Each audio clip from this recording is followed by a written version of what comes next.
যে ইমান প্রয়োজনে জ্বলে উঠে না, যে ইমান সত্য মেয়ের কথা বলে না,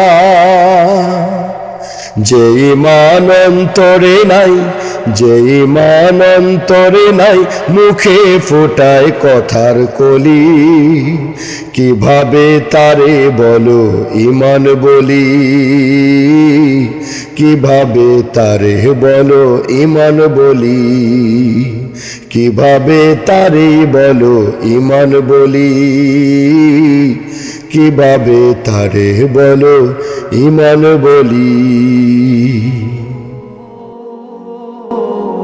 সম্মানিত মুসলিম ভাই ও বোনেরা, আমরা তো ঈমান দাবি করছি, আমাদের ঈমান আছে, শক্তিশালী ঈমান আমাদের। আসলে কি আছে? চলুন আমরা আমাদের ঈমান যাচাই করে আসি। আল্লাহ তাআলার কোরআনের আয়াতের মাধ্যমে আমরা ঈমান যাচাই করে আসি। তার আগে আমি একটি কথা বলতে চাই, খাতামুন নাবিয়িন এই শব্দটি না মানার কারণে কাদিয়ানীরা কাফের। তো আসলে আমরা কতটুকু মানছি বা মানছি না সেটা আমাদের যাচাই করা উচিত। চলুন আল্লাহ তাআলার কোরআনের আয়াতের মাধ্যমে আমরা যাচাই করে আসি আমাদের ঈমান আছে কি নাই। সম্মানিত মুসলিম ভাই ও বন্ধুগণ, আমরা চলে আসলাম সূরা মাইদায়। সূরা মাইদার ৪৪ নম্বর আয়াতের লাস্ট কি বলছে আল্লাহ তাআলা? আল্লাহ তাআলা বলছেন, আউযু বিল্লাহি মিনাশ শাইতানির রাজীম, বিসমিল্লাহির রহমানির রহিম, ওয়ামান লাম ইয়াহকুম বিমা আনজালাল্লাহু ফাউলাইকা হুমুল কাফিরুন। আল্লাহ তাআলা বলছেন, যারা আল্লাহর নাজিল করা আইন অনুযায়ী বিচার ফয়সালা করে না তারাই হচ্ছে কাফের। কঠিন কথা ভাই। আবারও আল্লাহ তাআলা বলছেন, ওয়ামান লাম ইয়াহকুম বিমা আনজালাল্লাহু ফাউলাইকা হুমুজ জালিমুন। আর যারাই আল্লাহর নাজিল করা বিধান অনুযায়ী বিচার ফয়সালা করে না তারাই জালেম। আবার আল্লাহ তাআলা ৪৭ নম্বর আয়াতে বলছেন, ওয়ামান লাম ইয়াহকুম বিমা আনজালাল্লাহু ফাউলাইকা হুমুল ফাসিকুন। আর যারাই আল্লাহর নাজিল করা আইনের ভিত্তিতে বিচার করে না তারাই ফাসিক। এটাতে আমরা কি বুঝলাম?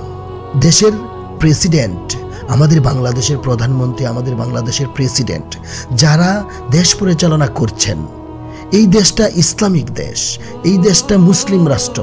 আমাদের দেশ বাংলাদেশ, এই দেশে ৯৫% মুসলিম। এই দেশে তো ইসলামী রাষ্ট্র কায়েম হওয়া উচিত ছিল, কিন্তু কি হয়েছে? না। এখন আল্লাহ তাআলা কি বলছে?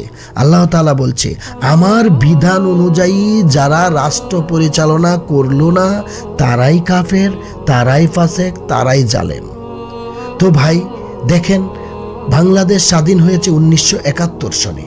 ১৯৭১ সন থেকে আজকে পর্যন্ত যারাই শাসক ছিল তারা কি 1% চেষ্টা করেছে ইসলামী রাষ্ট্র কায়েম করার জন্য, কোরআনের আইনের ভিত্তিতে রাষ্ট্র পরিচালনা করার জন্য 1% চেষ্টা করেছে?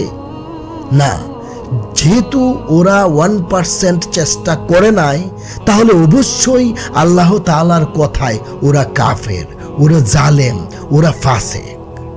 এই বাংলাদেশের প্রেসিডেন্ট আব্দুর রহমান আস সুদাইস, উনিও যদি হয়, পাকিস্তানের জাস্টিস হযরত মাওলানা তাকি উসমানী, উনিও যদি বাংলাদেশের প্রেসিডেন্ট হয় আর যদি কোরআনের আইনের ভিত্তিতে রাষ্ট্র পরিচালনা না করে, তাহলে বোঝা গেল আল্লাহ তাআলার কথায় ওনারাও কাফের, ওনারাও জালেম, ওনারাও ফাসেক।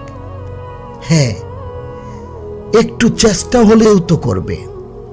যদি প্রবলেম থেকে থাকে, চতুর্মুখে যদি শত্রু থাকে, নাস্তিক থাকে, তবুও তো একটু চেষ্টা করা উচিত ছিল। 1% কেউ চেষ্টাও করে নাই ইসলামী রাষ্ট্র কায়েম করার, কোরআনের বিধান কায়েম করার 1% চেষ্টাও করে নাই।